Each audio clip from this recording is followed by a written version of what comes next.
All right, what's up, my peeps? Joshua Smith here. Thank you so much for tuning in to GSD Interviews. Before we jump into this interview, I want to give our sponsors a quick plug that make this show possible. So our first sponsor is our real estate software, www.perfectstormnow.com, the most affordable and effective lead generation software out there. This isn't just a website. Yeah, we've got a website. Yeah, we've got a blog feature. Yeah, we have testimonials and video client testimonials feature. We have community pages. We have all of the typical website stuff. Where we differentiate ourselves is on the lead generation. We teach you how to lead generate. The system is extremely effective with lead generation. We can teach you how to go out there and generate more leads than you can handle without spending a penny on lead generation, right? Not only, though, do we teach you how to lead generate, not only is it a great website, it's a coaching platform combined with software. So we have two monthly live training sessions that are 2 hours long with myself personally. So we teach you how to use the site, how to generate with the site, how to leverage the site. And it goes deeper than that. Okay, I'm getting all these leads. What do I do? What do I say? How do I convert these leads? So we go and train you and coach you on every aspect of that so you can go out there and dominate it in your business. You have access to me, my developers on a daily basis as a customer of ours. So it's $99 a month, no contracts, no registration fees. It's month to month, $99 a month. You can't beat it, right? So go check us out, www.perfectstormnow.com. Our next sponsor is my personal mentorship. You know, if you're ready to take your business, your life, your career to the next level, we've got my 90-day mastery boot camp, which is a mentorship with me personally. Every single week, it's 3 hours or 2 hours of live coaching and training with me, and then 1 hour live Q&A. You have daily access to me and our private mastermind. We build out your playbook, every aspect of the residential real estate business, from how to lead generate to how to lead follow-up to how to do your presentations to how to build out your database. We even start talking about how to grow a team, how to hire, how to fire. There's nothing that we do not cover inside that program. Then after the program's done, after the initial 12-week program's done, it's an ongoing platform. It's $50 a month where you have access to me for as long as you want. You know, right? And in that $50 a month program, you guys, I've made that where $50 a month is more powerful than a $1,000 a month coaching program that you can get anywhere else. So we do 4 hours of monthly coaching at $50 a month. So you get 4 hours of live coaching. We have 2 in-person masterminds here in Phoenix, Arizona. They're every 6 months. It's a private mastermind with me and only the alumni bootcamp members that are part of the mentorship. We don't bring in guest speakers. There's nothing to sell. There's none of that crap that we all get at all these other seminars that we go to. You usually go pay $500 to a seminar and they try to sell you a bunch of shit. That's not what this is. This is hardcore masterminding. This is a hardcore mentorship, mastermind, and growth program. So if you guys want to learn more about that, www.90daymastery.com. Hope to see you guys in the program. All right, let's jump on into the interview. Hopefully you enjoy this as much as I did.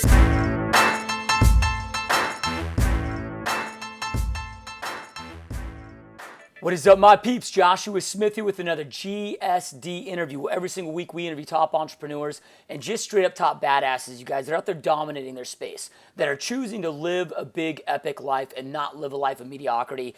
So today, you guys, I'm really stoked, excited, and honored to have our guest on. This is a guy I've been a big fan of for a long time. I've read his book. I follow all his teachings. So really excited, stoked, and honored to have Matthew Kimberley on the show. Welcome to the show, my friend.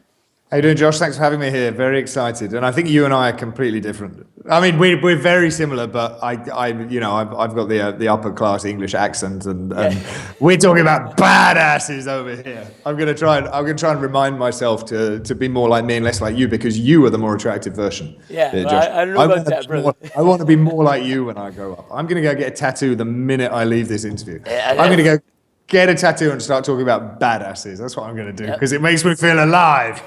Now, I just got back from Vegas, where I was at a conference for a couple of days, and I've come back, feeling a little bit like you always do post-Vegas. But I live in Malta, which is a small country in the Mediterranean, and I love it here. I'm from the United Kingdom, but I adore spending time on your side of the Atlantic. It's where I truly feel alive. So I feel that I am back on the floor of the Venetian right now, Josh, talking to you, getting excited around the craps table, and we're about to get lucky. Yep, there it is, my man. So I know you're doing a lot today. You got a lot of big things going on. You just got in last night at midnight. You were on a podcast right before this podcast, and you're all over the place doing a lot of big things. But before we talk about that, let's rewind the clocks, man. I mean, back to, I don't know, high school, college. How did this entrepreneur journey start for you in the first place? You know, when I was younger, my parents gave me lots and lots of love and very little money. And I think I was by design and not bad ideas, to the point where my dad always denies this now when I tell this story, but it's absolutely true. When we were kids in the UK, you used to get an itemized telephone bill that would tell you, you know, which calls to which numbers with how much each call cost, right? So by the time I was old enough to start using the phone, my dad was able to let me know which ones I had to personally pay for, right? So we had the home phone, and if I was going to use that landline phone, then I had to pay for it, and that was fine. I understood that. But what he'd also do, because we also had to pay a baseline rental fee. I think it was called the line rental. So it was, say, maybe £20 a month or something like that, plus the cost of the calls. He would work out what percentage of the calls I had made and charge me the corresponding percentage of the baseline line rental. So he taught me the value of money, frankly, very early, and always encouraged me to go and knock on doors and do car cleaning. I remember cleaning cars, chopping logs, stuff like that when I was quite young. And one day I realized that could earn considerably more money by street performing. So I put a hat in the street and juggled. It was one of my many skills back then. I could juggle, and I could juggle fire and knives and ride a unicycle, and realized actually you can make quite a lot of money. Relative to what my friends were making by putting a hat in the street, making people happy, and then asking them to give me money. So like, hey, how's my juggling? So hey, how's my juggling? Give me money. My hourly rate dramatically increased. So I got quite used to being in control of my own income, and that stuck with me. And so that I was naturally attracted then to commission-only sales. Because I've never been massively motivated by money, Josh. Never really. But I do like the idea of being in control of most things, particularly important things. I'm not a backseat driver, I'm not a born leader, but I do like to be in control of things like how much money I earn, where I live, where I can travel to, who I hang out with. And I think if you are employed, then you trade a lot of that stuff. And so it's not important for everybody, but it was critically important for me. So I did various commission-only sales jobs, telephone sales and double glazing sales and timeshare sales. And then got into corporate services, which I loved. I started a recruitment company in Belgium. And then I realized, even though I loved selling and recruitment, I didn't love running a company. I didn't love being the CEO. I didn't love having employees. And so I decided to pivot, which is, I understand, the correct term to use when you've changed your mind and you want to do something else. And I started teaching other people what I knew about sales after 15 years of studying it voraciously. Everywhere I go, I would learn, I would read, I would attend courses, watch videos, go to training seminars, and absorbed it. And I think it's important that the teacher is the student all the time. So what I do now is I teach sales and marketing to other people so that they don't have to, if they don't want to, be dependent upon what their boss wants them to do. Yep, love it, man. So, people see what you're doing today, and they see all the successes that you're having, but what they don't see are those failures, those big, massive learning moments, that adversity, those obstacles that you had to overcome. Because most entrepreneurs don't make it, right? 80% of them fail in the first 5 years. And what were some of those big obstacles that you had to overcome in the beginning? Some of those greatest learning moments that really defined you to who you are today. Well, there've been a couple. I think probably more than 80%. Sorry, put the stress on the wrong syllable there. Probably more than 80% of companies fail. It's only like the registered ones, right? So the facts are, say 4/5 of startups fail. Well, actually, those are the startups who get their act together well enough to go and register their company and to file their taxes. And then there's a ton that just kind of try something for a little while and then don't carry on for whatever reason. I don't think anyone has to do this, right? I think seeing adversity as a learning opportunity is important. I think the people who choose to be self-employed, either freelancers or entrepreneurs or business owners, have a little bit more resilience, a little bit more bounce in them, a little bit more fight in them. I don't see that as being, people who don't have that streak as any less worthy. It's just an observation.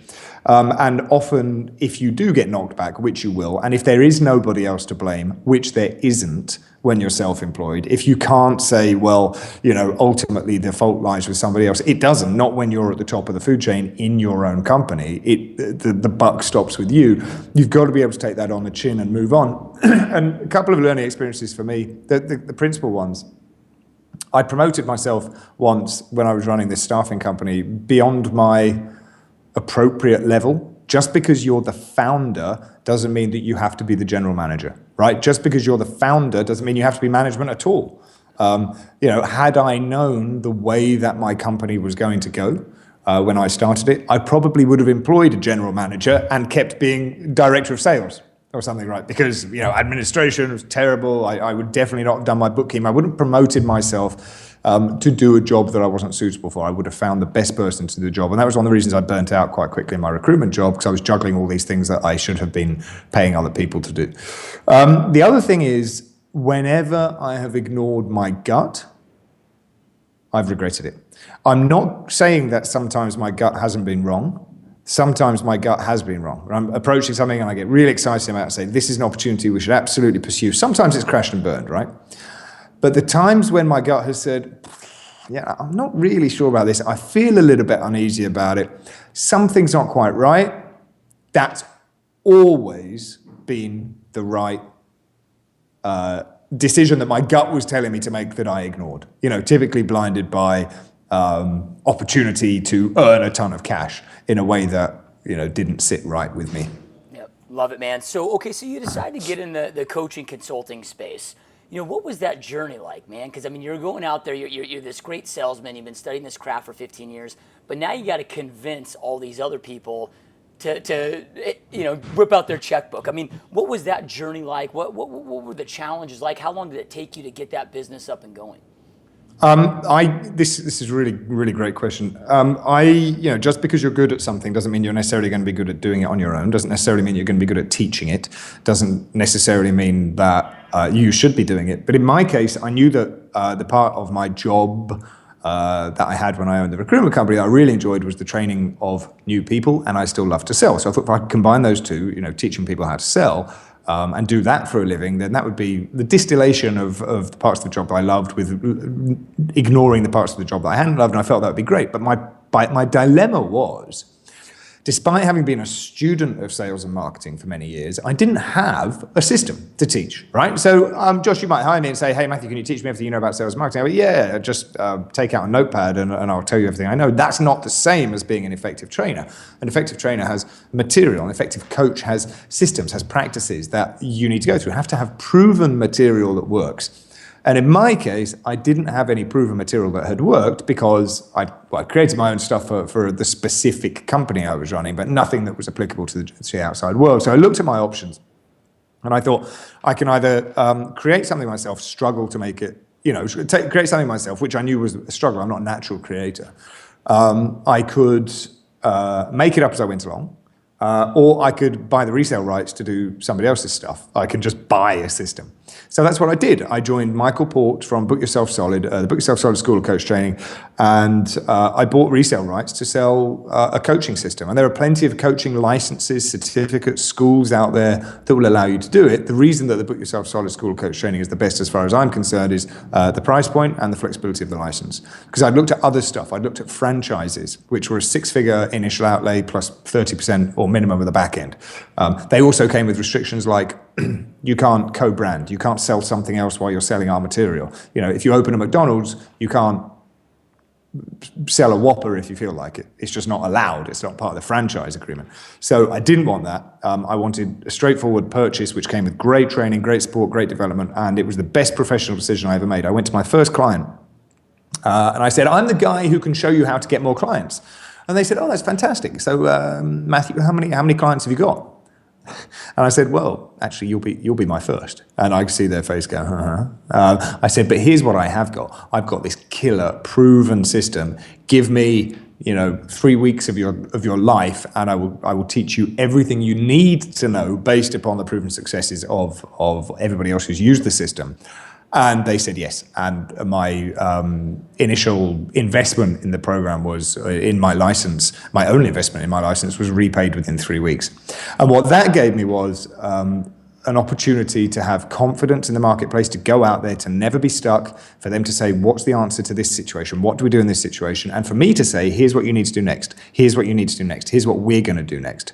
So without the structure, without the framework, it's quite difficult to consult. There are some geniuses out there who are paid for the sheer brilliance of their mind, but almost all of the intellectual property service providers that are killing it today or doing it well have their own proprietary intellectual property, whether they've bought it or whether they've created it.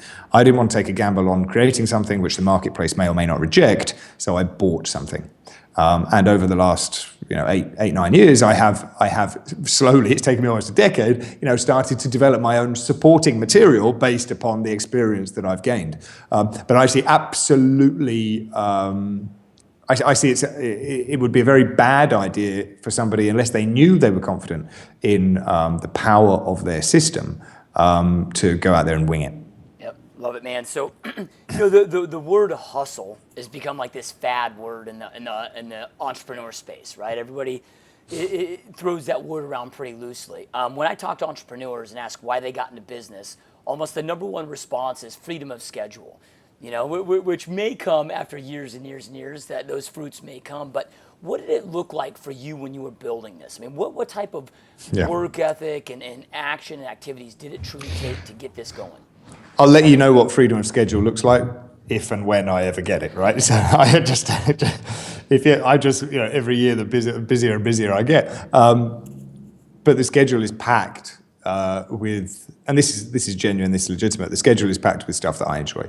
When I get an opportunity now, and listen, Josh, I've got a way to go. Here's the thing.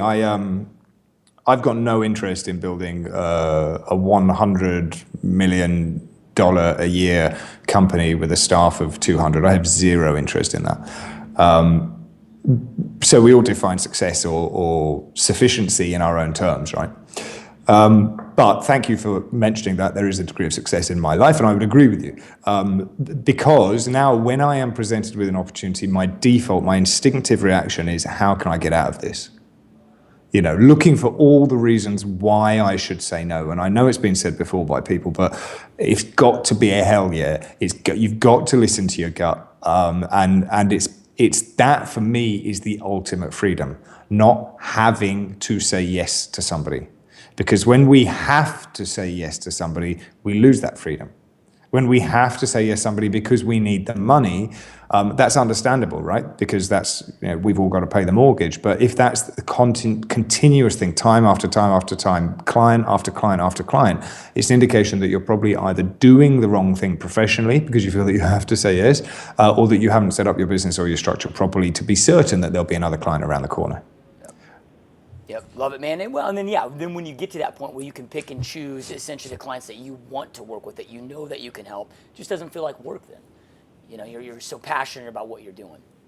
Yeah, and I do. I schedule. I never work weekends, for example, unless I'm traveling. I never work weekends, which I know is quite unusual in our space, especially in the world of hustlers. I've got 2 young kids, a 2-year-old and a 6-year-old. A long-suffering wife, a puppy that shits all over the apartment. So I like to, it's kind of a golden rule that weekends are sacred. And I tell you what, if you ask my wife, does Matthew work a lot? She'd say, yeah. Yep. I never see him. And if you ask me, do I work a lot? I'd be like, well, I could be doing a lot more. And you feel perpetually guilty. As an entrepreneur or as a self-employed person, it's like dating a self-employed person must be impossible if you're not from that world, right? Because it's just a different way of thinking. I feel guilty when I'm at home because I'm not at work, which is crazy, I know. I feel guilty when I'm at work because I'm not at home, which is less crazy. But it's still a perpetual feeling of not quite enough. I got interviewed by a guy on, a friend of mine called John Lee Dumas on the Entrepreneur on Fire podcast. And he said to me, well, I can't remember what the question was, but my response was, to a certain degree, I actually wish I'd never discovered this world. I actually wish I was satisfied with a monthly paycheck, because then I'd be satisfied. And now I'm like never satisfied. I'm never always want more. And I've never been ambitious. I've never been competitive on the sports field on this, but it can be exhausting, right? So I think self-care is super important. And that's something I probably don't do enough. I probably don't take enough long walks. I probably don't do enough meditation. I probably don't do enough not thinking about anything or having a long bath or whatever it is that we're meant to do. I probably could do more of that. Yeah, I think that's just how entrepreneurs are wired, right? But there's a difference between being grateful and never being satisfied, So, no, I love that, man. So let's talk about our listener base, our entrepreneurs that are in the appointment setting business. At the end of the day, we're all marketers. We're all in sales. I don't care what the business is, but it's where most people struggle with. They have leads coming in, but they struggle with getting those appointments. So when you're working with your clients on getting those appointments to get sales, what are some of the biggest mistakes that you see that they're making that's costing them those appointments? Okay, so we're in the situation where you've got a ton of leads, but they're not converting into appointments. What are you doing wrong? What are the mistakes that are being made? Firstly, we've got the quality of the lead, right?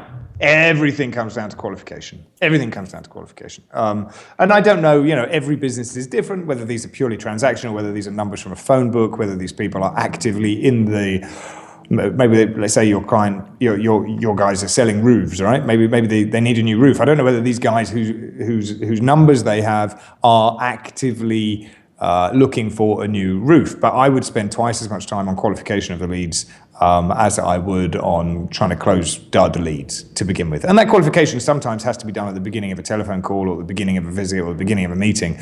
I've worked in industries where they say, no, you're just going to work every single lead like it's the last one you're ever going to have, and you're going to keep hitting them over the head with it, even if you don't think they're right for it, because one day they will be. And I think that's utter nonsense, or bollocks, as we'd say in the UK. Why would you do that? That's a waste of time. That's not very clever. Firstly, work on the qualification of your lead. Does your person want what you have to offer? Are they interested in what you have to offer? Do they have the funds, or do they have access to the funds in order to pay you for it? Should they be interested, and should they be interested right now? Ask them, how hot are you? Why are we having this conversation? You come to me, or am I coming to you? Get the answers to all of these questions and work the right leads. That's the very, very first thing. The second thing is, I find that nothing sells more than confidence. So Cialdini called it authority. It's why the CEO of any organization is the most successful salesperson in the organization, hands down, is because they have the natural gravitas that comes with the job title. If you're going to walk into somebody's house and say, hi, I'm here for an appointment because we need to schedule 15 minutes to talk about the state of your roof, they are more likely to say yes than if you go, hi, Bob, how nice to meet you. I'm John from XYZ company, and lucky you, I believe that if you've got 15 minutes for me, then I could really help you. That's not going to sell. You walk in there, you let them know. Doesn't mean you can't be likable. Confidence will get you girls' telephone numbers. Confidence will get you guys' telephone numbers. Confidence will get you the best seats in the house. It's not about arrogance. It's about having a sense of belonging. Too many salespeople put their leads on a pedestal or patronize them, which is worse. Too many clients walk in there and they feel less important than the prospects in front of them. This is particularly true in corporate sales, or if you know the person you're meeting is a millionaire or has the potential to make a big difference to your business book that month. And so we put the prospect on a pedestal, and they immediately smell the fact that we're weak. And I'm all for friendliness and likability, but you've got to feel that you belong there, right? And there's various ways to increase this confidence. There are certain body language tricks that you can use, and there's you can go out drinking the night before, so you've got a slight hangover when you're, this isn't advice I'd give anybody, but you've got a slight hangover when you go in and you don't care so much, and you should act like you don't need the business, right? Because that's unattractive. Neediness is unattractive. That's why we like the thrill of the chase. And if you go in there and you lay down and you say, I'm going to do everything I can to win your business today, then you've just given them permission to play with you.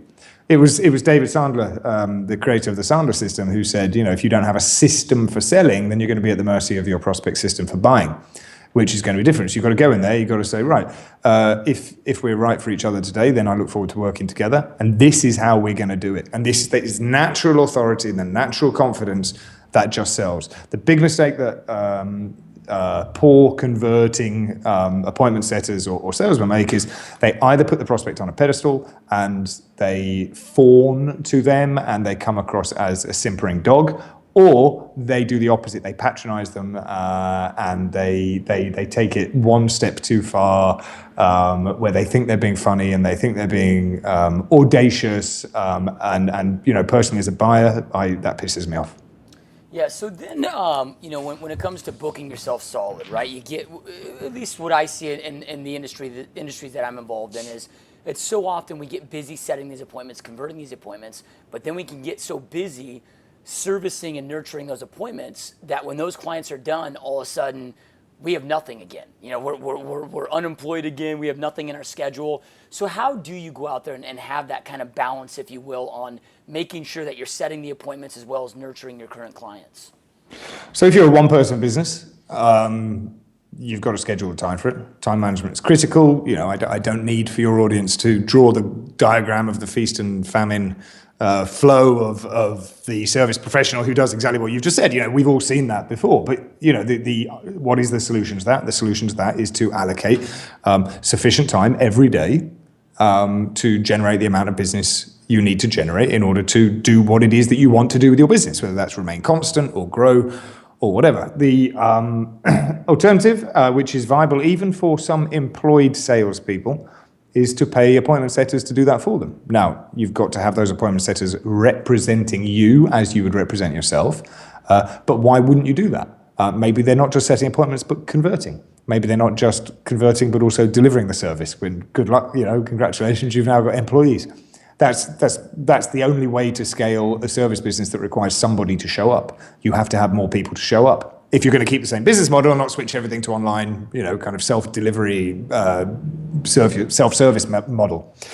So for most of us who want to avoid the feast and famine, it's about doing sufficient business generation activities during the week. And I really think, I'd rather do half an hour a day than 2.5 hours on a Friday, just in terms of effectiveness and consistency and similar, or an hour or 2 hours. And if you're not yet booked solid, then you should be spending all of your time doing business generating activities, all of it. And you shouldn't be mucking around, shifting pixels on your website or, toying with technology that nobody's even using yet in your membership site, or, redesigning the brochures that only 3 people have had a chance to see. I'd be out there putting the brochures in the hands of those people, because even a badly designed brochure is going to get you more business than if you put it in front of 100 people than a really well designed brochure that nobody ever gets to see. Yep, no, I love that. Because we have it's that ready, fire, aim approach, and so many people have the whole paralysis through analysis. Absolutely right. Just don't get out there and take that action. So, we find that it's so easy for good to become the worst enemy of greatness. It gets to a point where things are good enough. You can get complacent, you can get comfortable. What keeps you personally leveling up, going after growth, and going after greatness, not just settling for good enough? I think there's a certain sense of pride. And you know what they say, I like to think I'm quite smart. Academically, I was quite smart. My vocabulary is okay. I've made good choices when it comes to the people I surround myself with. Never been in any meaningful trouble that I can talk about. So I like to think I'm quite smart. And the problem is with us smart people is that we're always full of self-doubt. Right? It's only the delusional ones that don't. So if you said to me, how is it you pursue greatness? I'd be like, geez, I don't know if I am. Maybe that's a British thing, right? Maybe I'd be like, buddy, I've got such a long way to go. I just prefer to be the student rather than the teacher. But I think the greatest thing that I can do, and I think the greatest impact that I can make is translating what I know into words that other people understand. And so I think the things that give me the greatest joy are normally the things that have the greatest impact. And for me, that's communicating. That's talking to people, and that's writing to people. So whether it's writing an email to the people who like to read my emails, or whether it's standing on stage and talking to people, those are the things that have the biggest impact. And those are the things that I care most deeply about. And many things I don't really care too much about. My bookkeeping, for example. I take a plastic bag full of loose receipts to my bookkeeper, by the way. But if I'm on stage at a multi-speaker event, I want every single person in the audience to vote for me as the number one speaker. That is deadly important to me. If I write an email that invites people to respond to me, I want to see hundreds of responses. It's just there are some things that I care about, and those are the things that have the deepest impact. Luckily, I don't care about cocaine. I don't care about glory. I don't care about vanity metrics. I don't care how many Facebook followers I have. But the things that I care about are the things that keep me on my game. And I think a lot of us try to do too much.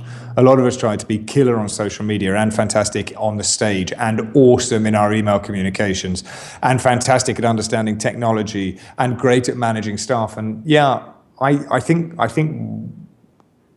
I know that there's very little that I'm good at, but the bits I am good at, I double down on. And that is what keeps me in pursuit of what you have described as greatness and what I would describe as improvement. Love it, man. Love it. So, I'm a big believer in always having a coach, always having a mentor, always learning. In life, we're either growing or we're dying. And what I love about you and why I've always been a big fan of yours is because you're not this guru coming from a place of theory like so many that we see out there. You've done it, you've built it, you continue to do it. So if our listeners are looking to get some more information about you, they're looking to do some coaching, consulting with you, because there's nothing more important than mastering sales and mastering those appointment setting skills.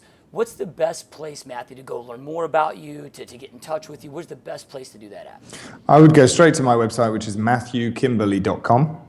You will be invited to give me your email address. And in exchange, I'll give you some stuff, some well-crafted emails, a little guide to spending the first 20 minutes of your day. And then just let that filter through. See, I don't have an aggressive sales funnel on the other end. I've got some courses you can buy if you want to, but I filter through. When I invite you to respond to the emails, respond. If we need to get on the phone, let's get on the phone. Let's see if we should be friends. My emails always have my cell phone number at the bottom of every single one of them. You know how many people call? None. I don't understand that. Thousands and thousands and thousands of people read my emails and a tiny handful call. And you know what happens normally when they call? We end up doing great stuff together.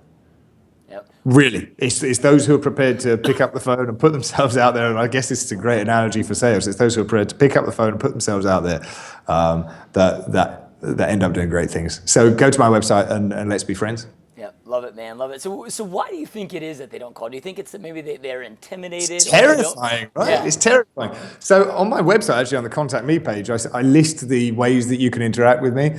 I think I say I can't remember, it's like in order of the amount of bravery you have to have in order to do it. If you want to follow me on Twitter or like my Facebook page there, it will take you a click. If you want to send me an email, here is my email address. It doesn't take too much bravery. If you want to write me a letter or send me a bottle of whiskey, here is my postal address. And if you want to pick up the telephone, here it is. And that's pretty much the order in which people correspond with me, right? It's either like, tweet, send me an email, send me something in the mail. And I get nice things in the mail. I get these little notes and stuff that people continue to send me. It's great. It's the highlight of my week. But very few people pick up the phone, and sometimes they do, and that's always a highlight. And now, probably as a result of telling you this, Josh, I'm going to be inundated. I have to change my phone number. Yeah, that's always a good problem to have, though, right? So do you have any type of let's say, a daily routine that you follow that you find that puts you at your best self so you can go out there and operate at your best self? No, I don't. I wish I did. I'm rather like many operatives of one person or small businesses. I've got the domestic concerns, right? I've got a puppy, I've got a 2-year-old, I've got a 6-year-old. I have stuff to do. The dog. Somebody wakes us up. It's either the dog or the 2-year-old or the 6-year-old. Then we've got to put the 6-year-old on the bus, and he's got a few learning difficulties. So it's not straightforward with Sam. We don't get to send him off to sleepovers, for example. He has to be supervised all the time. So that adds a constraint. The 2-year-old is 2. And the dog is a puppy. So what I do try to do is limit distractions when I've decided that this is work time. I was having a conversation with a couple of friends of mine. I met a guy called Hal Elrod. Yeah. Fantastic guy. He wrote a book called The Miracle Morning. I just spoke at an event with him in the Philippines. And also in the Philippines was Brian Clark, the founder of Rainmaker and Copy Blogger and similar. And so Brian wrote a Facebook update that said, since I've adopted this morning routine, it's absolutely fantastic and it works like gangbusters and it's great.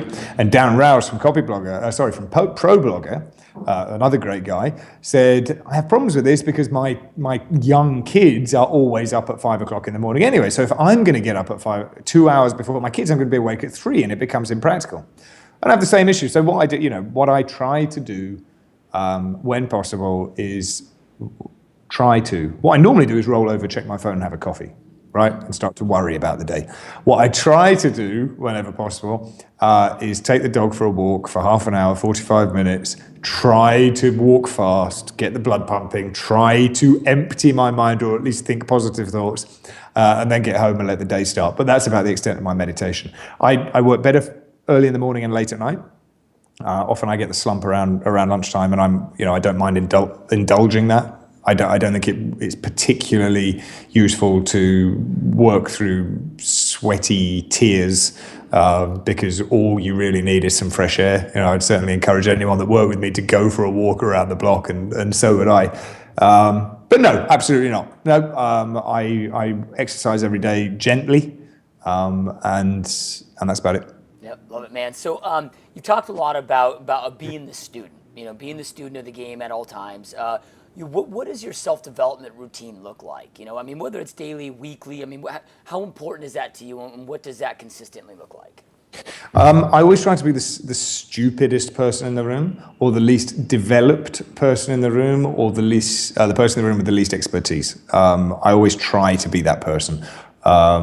When I am, and you can always be that person because you can always find somebody in the room to learn from. That said, I'm also very aware of the energy of those around me. When I first got started with my recruitment company, my business partner was incredibly successful, and he told me a story about how he'd met an old friend from the past as he was waiting to withdraw money from an ATM. And they hadn't seen each other in 20 years, and they agreed to have a coffee with each other, like half an hour's time or so, and they met in the coffee shop. And my business partner sat down with him and said, "So, Bob, how's life?" And Bob said, "Well, it's been really awful. I've had a terrible 20 years. And my business partner got up and left. He said, "Well, it was nice to see you." And he got up and left. And I couldn't believe it. I thought, well, what a lack of empathy. What a lack of, And he said, I can't, it's not that I'm not generous towards people that I love. It's just that I have to decide to not allow that energy into my life. I spent some time in Vegas this weekend with somebody who drained the will to live from me just because I'm very responsive, rather like a puppy or a child. I respond to the energy of those around me. So you provide yourself with an environment where you are surrounded by people who have some kind of energy that makes you feel better, makes you more responsive to learning, and those learning opportunities will present themselves. I also buy every book on sales and persuasion and influence and copywriting that I can. And I believe that through doing some of that active study every day, even if it's just reading every day for a decade, you start to take on stuff. I also think that teaching is a great way of learning. Because especially if you are a professional teacher, which I believe I am, the more you teach, the better you are at formulating your ideas. If you teach and listen, the better you are at seeing what lands well, what responds, what is being responded to well by your audience or by your students or by your clients. And I think to be intellectually curious is absolutely mandatory. In Book Yourself Started, we talk about a red velvet rope policy. A red velvet rope policy is what I exercise when I don't allow clients into my business, when I assess every opportunity to think, how am I going to take that? It's like having a really picky bouncer or doorman on the club who's like, I'm only letting the best of the best in here, right? So one of my criteria for this ideal client or the person I will do my best work with is they've got to be intellectually curious. I just find that to be so valuable. I get bored if, I'm not easily bored, but I get bored if their conversations are only about other people or property prices or stuff like that. I've always been interested in exercising the little grey cells in your brain by putting them slightly outside of, get it, learn about new stuff, learn new languages. I think that's good for the elasticity of the mind. Yep, love it, man. So, and I get asked this question a lot on the podcast of, hey, Josh, I'm ready to reach up. I'm ready to become that least smart person in the room or the most successful person in the room. But it's like, hey, if I want to start hanging out with, let's say, millionaires or whatever they're aspiring to be, they have a difficult time reaching up for those friends and to get in those circles. What's some of the advice that you'd give to be able to reach up to make sure you're surrounding yourself with the right people? Well, listen, friends, friends get friends. My business partner, Michael Paul, says friends get friends work, but friends also get friends.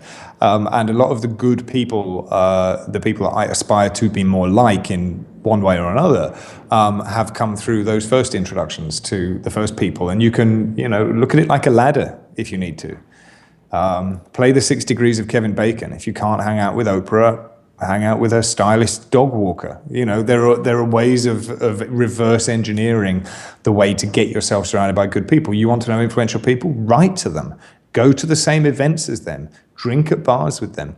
Honestly, I've made great friends over beers. I've got great clients as well. I've got no shame in that. Often when you are not selling each other anything, you're not asking for an autograph, you're just hanging out in a bar, that's when the most friendly relationships are made. Maybe buy their programs.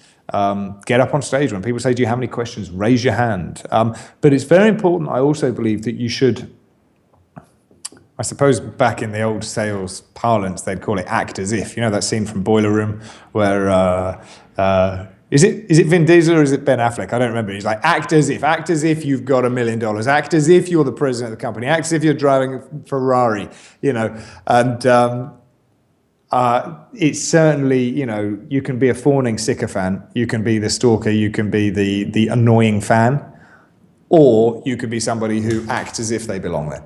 And it's a lot of it is confidence. Like the best salespeople are confident. It's going to be easier to, let's say that you meet a film star, right? And you know how people respond in 2 ways to film stars. They either turn into quivering wrecks, and they wet their pants and they giggle and they take photos and they wave and they make stupid noises, which is a natural response. We get excited. And then there are the other people who take it to the other extreme and they think, I mustn't talk to this person because then they'll think that I'm being one of these people. Well, there is a middle ground, and the middle ground is to try and connect on a human level. And I believe it's possible for all of us. Yep. Love it, man. Love it. So let's say something happens and you financially get totally wiped out, right? Health is good, family's good, all that's good. You've retained all the knowledge that you've learned over all the years of doing this, but you're having to start from scratch, from little to nothing left. What are the first things that you do to go out there and rebuild this uber successful business that you built? Other people immediately. Leverage relationships. If you don't have any, make some. It's never too late. Make friends with people, do things for people, do things with people. If I had $100, I'd spend it on buying them drinks, and I'd start an email list. And just start talking. Yeah, love it, man. So, I know you do a ton of these podcasts. You get interviewed all the time. What is there like a question that never gets asked that you wish people would ask that you feel so important?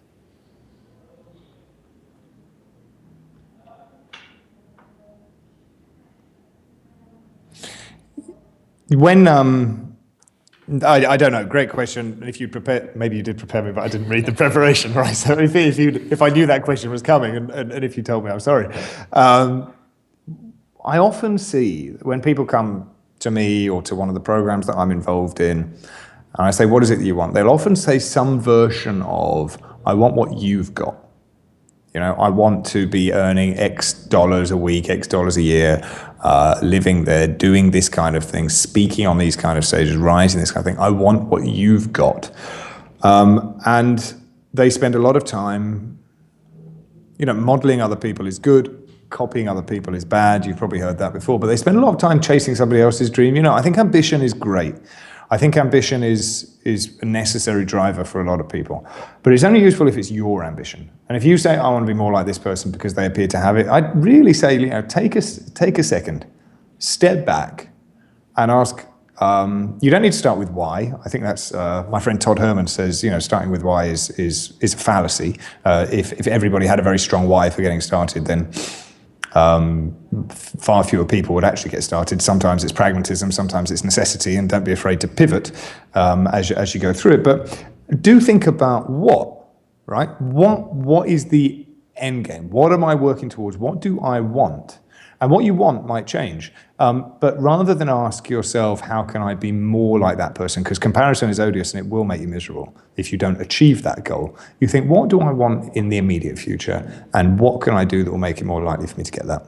Yep, love it. Awesome, man. So, I started this podcast because I wanted a place where we could go out there and interview the doers like yourself, not these guys that are these quote unquote gurus that have never really done it, which we see a lot of out there, but instead the doers like yourself that have been in the trenches, that have overcome this adversity, that have built amazing businesses and deliver that information to our audience so they can go out there and create an amazing life and a business for themselves. So with that being said, do you have any last pieces of maybe advice or inspiration or advice that you'd like to leave our listeners with so they can go out there and take action and create that amazing life and business that they want and deserve?